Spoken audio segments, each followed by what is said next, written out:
right? But joining us right now, you can check out his podcast, the Washington Commanders podcast, Rambling with Rio. Follow him on the X at Rio_Robinson91. Friend of the program. See, I got to get a background like that, man. Look at me, Rio. They're sticking me in a Holiday Inn Express in the meeting room. I got our show on the big screen right behind me. I'm working off a table that I think I have the same table in my garage for a tailgate. It's in a meeting room. And you got the sweet-ass Rio thing behind you and the Commanders and everything. I got to get hooked up with you. At least you got some good sound, though. They got you in a dungeon, but you got some good sound. How y'all doing this morning? I'm good. I'm good. Let's talk a little bit of, obviously, the big story all week is, will he play, will he not play?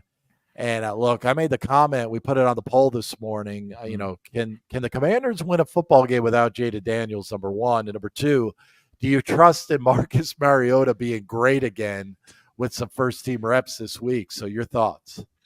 My thoughts first and foremost is if Marcus Mariota had to play, I trust the ecosystem and foundation around him. I trust the philosophy of Cliff Kingsbury's offense, and technically speaking, he is the same archetype as Jayden. He's not the same player, but way back yonder, he was a Heisman Trophy winner and also the second overall pick when he came into this league, and he's played a ton of football games in this league. But I think them trying or attempting to practice Jayden today tells me that there's a good shot. They tell us he's a game time decision, and I think he rolls out that tunnel on Sunday. I think if the Panthers game took place in December and you throw Philly or Dallas on that opposite sideline, I think he comes back out the tunnel like Stone Cold last week. I think he comes back in that game, but his services were not needed last week. He was dancing on the sideline, throwing hands up. If your ribs are that banged up, I don't think you're doing any of that. But is it a smart move? Like, we've talked about it all week, man. This is your franchise guy. You guys have been burned in the past, right? You're a scoring Dex lover, Rio. You've been down this road with Mama before. You knew what happened with RG3. You saw what happened when you rushed a guy out there too soon. From what I was being told inside the building, they thought about, hey, look, we sit him out against the Bears. We got the Giants the following week. We get him healthy for Steelers, Eagles, bye week, Cowboys. Like, that's your stretch. But you're saying, hey, if he's ready to go, roll him out there. I don't think the injury is that serious. This is something he's dealt with before, too. This happened in LSU against Mizzou. He banged up his rib. Also, no cartilage, no structural damage. I think it was mostly a bruised rib. And I think what the issue is, he got his rib lodged into his rib protector when he tumbled and got folded on that big run to start the game. I'm not sure he's dealing with like a fractured rib or anything like that. But I don't think this franchise is going to put him out there. If they put him out there to practice today and they see anything that doesn't look like normal Jayden, because Dan Quinn said, I don't want to put him out there unless he's fully turned up, they're not going to play him. I think we need to put the PTSD aside. This is nothing like RG3. Nothing about this season is like 2012. We started that season 3-6. Robert definitely put himself in some precarious situations, and a knee is a lot different than a rib. And I think Jayden, if he's good to go, they're going to play him. If he's not, they're going to sit him. But I like our chances either way. Yeah, Rio Robinson is joining us. You can follow him on the X, by the way, at Rio_Robinson91. It's the Rambling with Rio podcast. Look, I promise Suave and J-Lo, they're the Commander homers in the group. I'm a Bills fan. So I don't want to take their shine this morning because I know Suave's got 52 different questions that he wants to ask you. So I'll kick it over to those two guys. Go, fire away.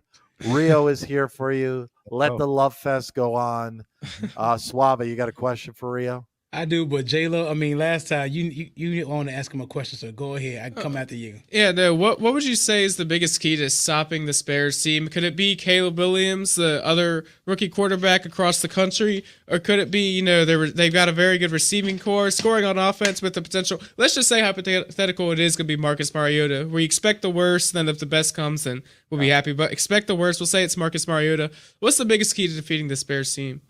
I think we've seen every type of quarterback there is this season. We've seen statues. We've seen 4 Heisman Trophy Lamar winners Jackson. already. Bring another one in. We've seen the Joe Burrows of the world, Lamar Jacksons, Kyler Murray, Baker May. We've seen every Heisman Trophy winner there is to see. We haven't seen us play against a rookie quarterback yet. We haven't seen Joe Witt unleash the dogs and make it hard on the life of a rookie quarterback yet. They have bodies at the receiver position, even at tight end. They got Roma Dunze, DJ Moore, Keenan Allen, Cole Kmet. Washington doesn't have the same amount of bodies in the cornerback room. So to win in coverage, we need to win at the line. We need to make life hard for Caleb. We need Dorrance Armstrong to play this week because we need him and Dante Fowler getting after Caleb Williams. Love Caleb Williams. Pride of Gonzaga High School, DMV native. Don't love him this week. And I know his pros and his cons. His cons are he tries to do too much sometime to extend plays, and he holds on to the football too long. If we can make him do that, Washington has a chance all day to disrupt the flow of that offense. I've seen them win a game where he only had 92 yards. I also seen them lose a game where he had 350 and the opposing quarterback, Anthony Richardson, was 10 of 20 for 167, no touchdowns and 2 picks. So make life hard for the quarterback and play the time of possession game or the main ingredients to victory versus the Bears this weekend. Absolutely. After that Panthers game, and obviously the Panthers team is bad. Let's face it. The Panthers are bad. They're one of the worst in the NFL, but still a lot of upside for our Washington Commanders, especially with the defense too. We gave up a late points to not have the shutout, but he had the Dante Fowler pick 6 early. Would you say that this defense is turning the corner a little bit, or is it just because of the Panthers being a very bad team? I mean, it's opportunistic, you know. They're never going to this year meet the level of the offense, but we're seeing complementary football. You're seeing growth. Like we caught 2 interceptions last week. We don't catch interceptions. When Forbes caught a pick, I said everybody played a Powerball. Everybody played to make $1 million. The football gods have graced Northwest Stadium. Emmanuel Forbes caught a pick. Dante Fowler took a pick back to the crib. We had 7 points up before Jayden Daniels took the field. So you're not going to hear me take away from that. The defense has been our Achilles heel for a good part of the season. So to see them take steps, I don't care about the competition you play. Remember, we were supposed to be that competition this year. Everybody's saying we haven't beat anybody. Remember, we were picked to win 5. Our over-under in Vegas was 5.5. We've already hit that with 7 games into the season. So we've arrived earlier than scheduled. We will take any signs of trajectory pointing up on the defensive side of the ball, and we have a real pass rush. Talk about missing Montez Sweat and Chase Young. I was going to say, have you seen their numbers outside of town? We got 3 guys on this roster that out-combine both of them. That's Dante Fowler Jr., that's Frankie Louisville, and Dorrance Armstrong's right there. So we're doing just fine up front. Yep. So I got to ask this question. We talking about the offense and the defense, but to me, the key factor of this game is Cliff Kingsbury because he's going against a quarterback that he knows. So do you think that he's talking to the defense to tell them like, hey, look, I coach Caleb. This is what he does. So watch out for this. Do you think that could be very beneficial to our defense as well? Absolutely, because that's exactly what happened when we played the Arizona Cardinals. Obviously, it was closer because he was with Kyler for years. Remember, he said he bet his whole career on the ability of Kyler Murray. But remember how our defense had Kyler Murray in the Matrix when we went up to Arizona. Yes. Like that offense, oh my God, they're going to put up points on Washington 42-14, Exactly. And I think Cliff definitely will be in Joe Witt's ear all week. He knows the tendency. It's little things. These football guys are nerds. He likes to drop this way. He likes to take his depth this way. When he does this with his shoulder, it's small little intricacies of the position that Cliff can help the defense out. I definitely think that gives us a bit of an advantage regardless of which quarterback plays. But yeah, Cliff is that kind of detailed guy. Absolutely. And this Rhea Robinson, you can definitely follow him. But Johnny D did something that got to me and J-Lo, right, Rio? Uh-oh. If the Lions were to lose to the Titans and Washington was to win, Washington, exactly. Just listen to me. Washington Commanders will be the number 1 team in the NFC. Woo!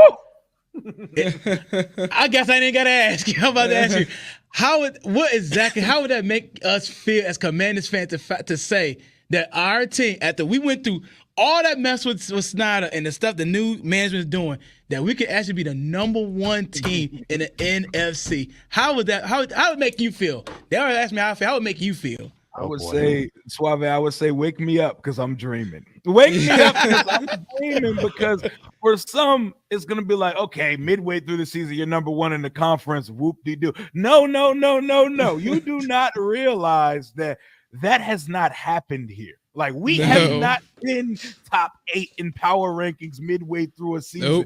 Nope.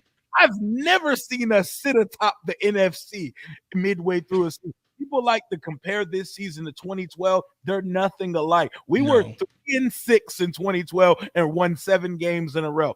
I've never seen this team be good from September through January. We've always went on what I call Mickey Mouse win streaks to close the season. We're actually good from the start this year. If we get to the number 1 seed, I just want these guys to taste the success and never look back, because typically we're already doing jersey swaps and playing mock draft roulette at this time of year. So it feels good that we have actual football conversations. Start putting some money aside for the playoff tickets, huh?